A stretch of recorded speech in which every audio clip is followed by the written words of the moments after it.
welcome back. You already know who it is. It's your boy Made Man Mello coming to you back live with another video game reaction. This time, this is a gameplay with interview by the developer of the game Biomutant. Let's go ahead and take a look.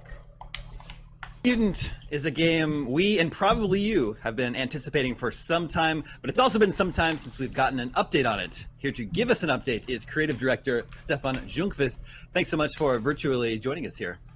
It's a pleasure. Just to see somebody else, for a while, that's awesome. I know. Yeah, with no face mask on. What's exactly. Such a treat. Okay, so Biomutant is a game our IGN audience is super excited for, but we haven't seen it since, I believe, Gamescom 2018, almost 2 years ago. What have you guys been up to? Oh, it's a huge game. It's the biggest game I worked on, and I worked on a few other big games in my time. So, sure. And we are a small team, right? So we really, put ourselves in went into a cave. That's the office. And really start working hard on all of the details of this huge world. It's 8 by 8 kilometers, right? It's a huge open world game with so many interlinked features. So it's a quite complex and challenging development also. And especially when you move into the later phases of the development, when you're actually starting, to QA all of these features and the openness of the game and, the nature of all of the different combinations that you as a player, because you have a quite wide, extensive toolbox, have at your disposal, can cause, more challenges, bugs to solve, for example. And also then being a small team, that means that the amount of hands you have on this compared to, my dog look like he just came out of a void. Less, so it's just a physical thing. The amount of issues that we can fix per day are obviously damn hairy turtle. But we're taking our time, and I'm really happy that we are getting this Too time. much gel. Hopefully, too much gel, boys. Will be patient with us, and then result, I hope, will be proven to be worthwhile the wait. We will do our absolute best to make sure that it is. So the first thing you do is create your character, right? Tough. Yes, and it's quite special. I mean, we got the question about this prominent character that we've been showing. I mean, you saw already here on this video that there are tons of different characters that you can create, right? So the poster boy, if you will, that we created, it's like an avatar for our version of the character in this game, but it's really about the character that you create. So there are 6 different tribes in the game, and actually they all or each represent kind of a DNA string, if you will. So as a player, you're free to kind of mutate your own or morph your own version of each of these 6 DNA strands, if that makes sense. So it's not like choosing between 6 characters. It's like choosing between 6 DNA strands and morphing your own character, in those within those DNA strands, and then choosing fur and fur patterns, etc. But the big thing here is like also, the appearance of your character affects the stats. It's a full-blown RPG, in the background. So I want to put emphasis on that. So I guess what I'm wondering is, while you're creating your character, are you seeing your stats go up and down while you're creating the shape of your character? Yes. So it's kind of a seamless morphing with this, DNA creation wheel, and that will change the stats live. So you kind of have a little bit of a balance going on there. Like if you choose a very strong character, he might not be the strongest in intellect, for example. You cannot create a really buff warrior at the same time as you have a really strong mutant with the psionic powers. Eventually, as you go forward in the game, obviously you can choose to upgrade that any way you want. But in the beginning of the game, we're kind of putting you into this decision. Are you fast and nimble? Are you a smart mutant, or are you whatever? And that also ties into the next phase, which we haven't shown a lot. I see some God of War inspiration in the character here. creators that you choose a class. So that's also kind of, more akin to your traditional RPG. Like, for example, a class would be Psy-Free. That's more of your X-Men mutant style, distant, let's say, magic user in a fantasy RPG. Sure. Or you can do Commando, that will make you look like Rambo, with the bandana and just a bare chest. Obviously, it's furred, but and ammo belt. And so there's a number of classes there that will dictate your starting weapon preferences, also your starting gear, and a few other things. So that's a quite important choice, which is going to be very interesting to see how that plays out. But it's like any other RPG, but our classes are a little bit more Biomutant-ish, if you want. Yeah, here you see the crafting as well. So weapon choices are quite interesting in the beginning, but obviously you can unlock all of the weapon processes later on as you level up. Yeah, I believe you combine parts to create unique weapons. Is that right? Was that a... Yeah, you saw a little bit here in the video. It's like it's a very extensive crafting system, so it's super deep. I mean, you can take, like you saw in the video, we took a big toothbrush part that I scavenged from a billboard in the open world.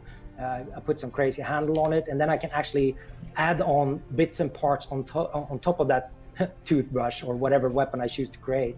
So it's more like you're really crafting your own weapon, putting together I don't know how many thousands of combinations you can do. It's actually for ranged weapons, I think it's millions of combinations, but it's not about the combinations. It's about how you are like finding the parts that are representing the playstyle that you want. Obviously, we also have parts that are more rare than others, and they have special abilities. They like, in Destiny or any other, shooter game, they have custom effects.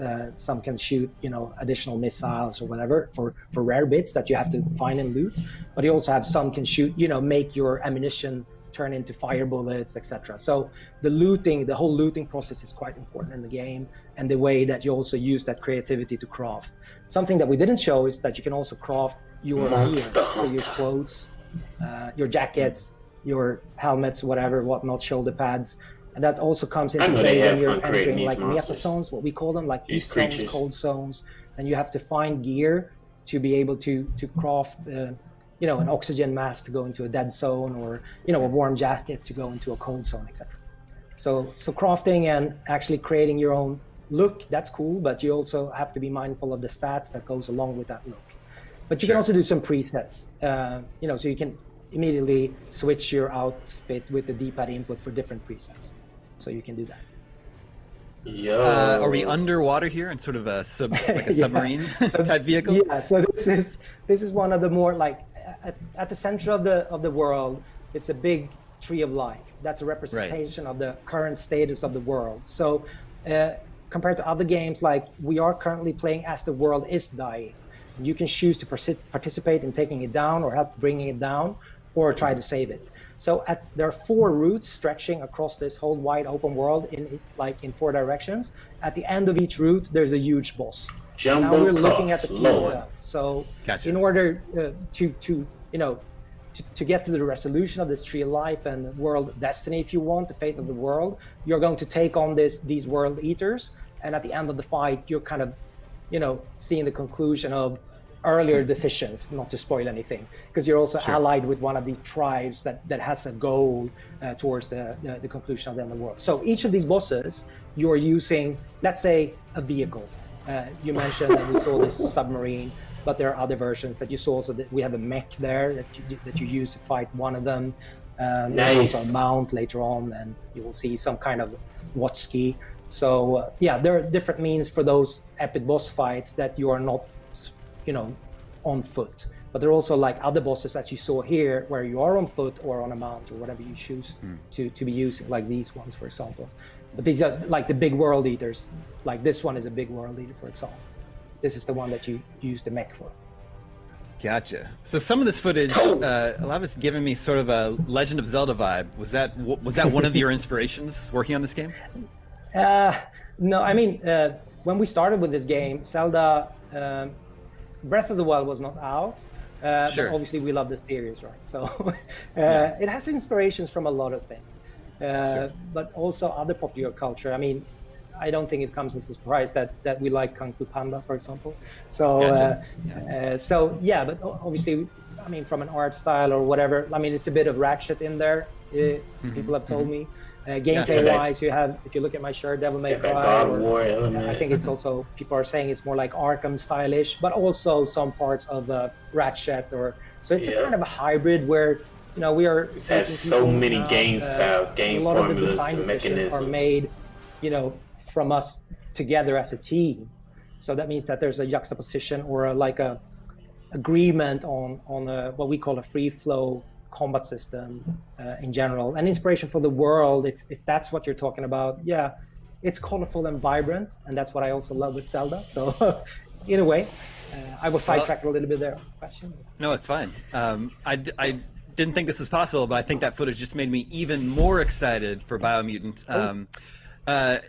Any sort of idea of when everyone's going to be able to finally play it? I mean, like, we are at the end phase of development, right? And I started with this when you asked me in the beginning, like, what have we been doing? And we're doing the same thing, you know, in a massive game like this, and it's very big. Like I say, it's the largest game that I ever worked on. You will have issues, right? You will have. Please just get the technical kinks. You challenges don't need to rush. and artistic too. You don't need to but rush. at this stage of the project, it's more like cleaning out. You know, we're squashing bugs, right? So, and trying to make these That's my end mother, decisions by the way. on. Making sure that the player, let's say, understands what to do. That's one of the challenges in an open world game. Like, you know, you always have this choice of how free are you in this world. And in the beginning of the development, we were kind of like, yeah, let's make the player totally free. But it showed like too much freedom is not really epic too, because you get too much freedom, you don't know what to do, right? So I think gradually we've also been working with trying to streamline that more. So you always know what you want, what you be supposed to be doing, but then you can deviate from that at any point and do whatever you want. I mean, because literally you're free to go after the first half hour of the game. You can really go anywhere you want in this world, but that's also a challenge for those that, you know, might be needing more help or guidance. So we're working on that. Okay. Hey, don't worry. Don't need to rush. Don't need to rush. Don't need to rush. User experience so and much coming primarily out. Take your time. Got it. Take Well, your Biomutant continues to look looks good. super, super cool. Stefan, thank you so much for giving us this update. Thank you for having me. It looks good. Okay. It looks good. It looks fun. It looks interesting. I want to play it. All right. So that was Biomutant. That was the interview with some gameplay as well. Got a lot of information from that, and I'm definitely waiting on that for it to come out. So thank you for tuning in. You already know who it is. It's your boy Made Man Mellow. You guys have a wonderful, healthy Sunday.